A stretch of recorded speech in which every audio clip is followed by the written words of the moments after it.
వారు ప్రతి ఒక్క దానిని మేము పొలిటిసైజ్ చేస్తాము అని చెప్పేసి చెప్తే ఇది చాలా బాధాకరం. రైట్. వినోద్ కుమార్ గారు గుడ్ మార్నింగ్ సార్. మీ వాయిస్ రావట్లేదు సార్.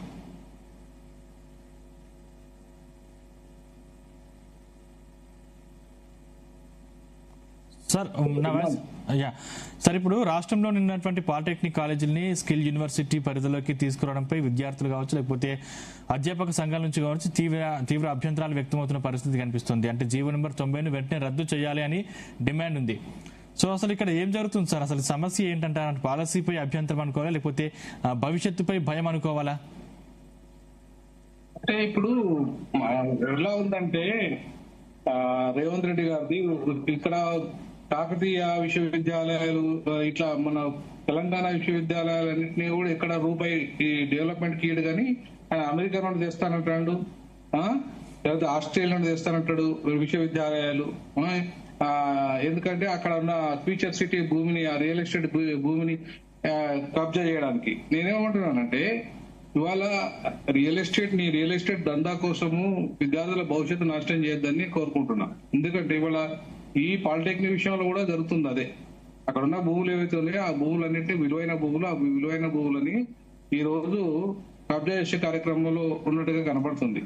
లేకపోతే ఇప్పుడు వాటిని డెవలప్ చేయొచ్చు, అందులోనే స్కిల్ డెవలప్ చేయొచ్చు. ఇంతమంది ఇప్పుడు ఇంత అవకాశాలు మీకు ఎక్కడ లభిస్తాయండి? ప్రైవేట్ వ్యక్తులకు నువ్వు దానదత్తం చేసే బదులు దాన్ని డెవలప్ చేయొచ్చు కదా. ఎక్కడైతే ఐటీఐ ఏవైతే ఈ కాలేజీలు ఉన్నాయో, పాలిటెక్నిక్ కాలేజీలు ఉన్నాయో దాన్ని అప్గ్రేడ్ చేసుకో. అంతేకాని వాటిని అక్కడ మొత్తం విద్యార్థులందరూ వేరే దగ్గర డంప్ చేసి స్కిల్ యూనివర్సిటీ పేరు మీద అక్కడే ఉంచుతానని చెప్పేసి అనడం కరెక్ట్ కాదు. ఎందుకంటే ఇన్ని ఆస్తులు ఉన్నాయి. ఇప్పుడు పాలిటెక్నిక్ సంస్థలు ఉన్నాయి, సిబ్బంది ఉన్నారు. అంటే రిక్రూట్మెంట్ అంటే లేదనుకోండి, చక్కగా గత ప్రభుత్వమే చేయలేదు, ఇప్పుడు కూడా చేస్తలేరు. సో ఇట్లాంటి పరిస్థితులలో విద్యార్థులు ఇలా ఎందుకు భయపడుతున్నారు అంటే వాళ్ళ భవిష్యత్తు నాశనం అవుతుంది. కొంతమంది ఇప్పుడు రేపు ఏమవుతుంది, వ్యాపారీకరణ చేస్తున్నాడు, ప్రైవేటీకరణ చేస్తున్నాడు. ఇవాళ ఉస్మానియా విశ్వవిద్యాలయం 1000 కోట్లు ఇస్తా అని చెప్పి ఇంతవరకు 1000 పైసలు కూడా వేయలేదు. అంటే ఎట్లా నమ్మాలి ముఖ్యమంత్రిని? ఏ రకంగా నమ్మాలి ముఖ్యమంత్రిని? సో ఇవాళ 1000 పైసలు ఇవ్వకపోగా ఉస్మానియా విశ్వవిద్యాలయం వాళ్ళు పోయి కనీసం వాళ్ళు అపాయింట్మెంట్ కూడా ఇవ్వట్లేదు సార్. అంటే ఇప్పుడు స్కిల్ యూనివర్సిటీ పరిధిలోకి తీసుకురావడం వల్ల అంటే విద్యార్థులకు ఏ విధమైన న్యాయం జరగదా? అంటే విద్యార్థులు డెవలప్ అయ్యే అవకాశం ఉంటుందా దాంట్లో? స్కిల్ యూనివర్సిటీ అనేది అండి, అసలు స్కిల్ యూనివర్సిటీకి ఇప్పటివరకు కరెక్ట్ నామ్సే లేవు. అక్కడ కరెక్ట్ నామ్స్ లేవు, కరెక్ట్ గా ఫ్యాకల్టీ లేదు, ఏం లేదు. అది ఒక అభూత కల్పననే పెట్టిండు ఆయన. చాలా వరకు ఇప్పుడు ఒక ఇంటెగ్రేటెడ్ స్కూల్ పెడుతున్నాడు, మొత్తం అంతా నేను డెవలప్ చేస్తున్నానని పరిస్థితిని క్రియేట్ చేస్తున్నాడు. ఇప్పుడు అది కాదు కదా సమస్య. స్కిల్ యూనివర్సిటీ అనేది అవసరం, చాలా మంచిదే, ఎవరు కాదనట్లేదు. కానీ దాంట్లో ఉన్న ఫీజులు ఎంత? దాంట్లో పోతే ఉన్న ఫీజులు ఎంత? ఇప్పుడున్న పాలిటెక్నిక్ ఫీజులు ఎంత? నువ్వు ఒక స్కూల్, ఒకటి ఇంటెగ్రేటెడ్ స్కూల్ అని పెట్టినావు, దాని ఫీజు ఎంత? ప్రైవేట్ స్కూల్ కంటే ఎక్కువ ఉంది, ఉందండి ఫీజు.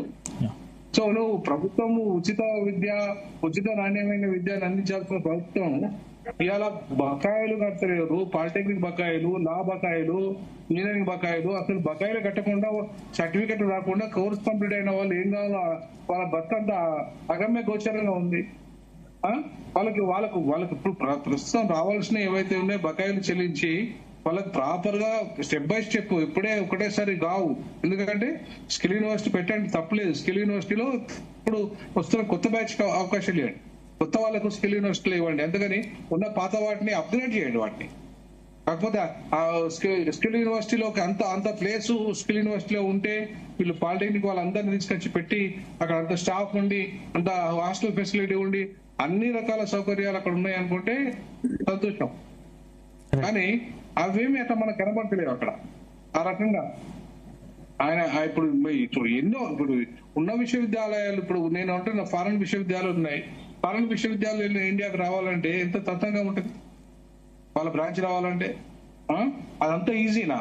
ఫారెన్ యూనివర్సిటీలు ఇండియాలోకి వచ్చేసి క్యాంపస్లు పెట్టడం, ఆ ఇండియా దగ్గర ఫీజులు ఇక్కడ కట్టే విధానం, అవన్నీ ఏంటంటే విద్యను వ్యాపారం చేసే క్రమంలో government of India UGC approval కాకుండా ఏం కాకుండా నీకు అంత ఈజీగా రాదు. ఈ గవర్నమెంట్ ఆఫ్ అప్రూవల్ రావాలంటే దానికి సంబంధించిన అన్ని ఫెసిలిటీస్ ఇక్కడ కల్పించగలగాలి, అన్ని రకాల నామ్స్ ఉండాలి. తర్వాత ఎన్ఈపి నేషనల్ ఎడ్యుకేషన్ పాలసీ 2020కి అనుకూలంగా ఉండాలి.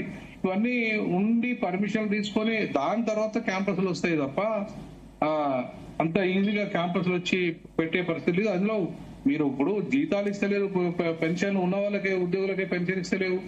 ఉన్న వాళ్ళు రిటైర్మెంట్ అయితే ఇప్పుడు మా ఉస్మానియాలో మనం రిటైర్మెంట్ అయిన మార్చిలా ఇప్పుడు మొన్న పోయిన నెల కూడా రిటైర్మెంట్ అయిన వాళ్ళకి బకాయిలు ఇవ్వలేదు, బకాయిలు ఇచ్చే పరిస్థితి లేదు ఉన్న ఉద్యోగులకు. Okay, right. స్వామి గారు అందరికి నమస్కారం అండి. సో ఏం చెప్తారు, ఇది మంచి సదుద్దేశంతో తెచ్చినటువంటి స్కీమ్, విద్యార్థులకు అసలు ఎటువంటి ఏం జరగదు, మంచి భరోసా ఇస్తున్నామని చెప్పేసి కాంగ్రెస్ ప్రభుత్వం చెప్తున్న పరిస్థితి.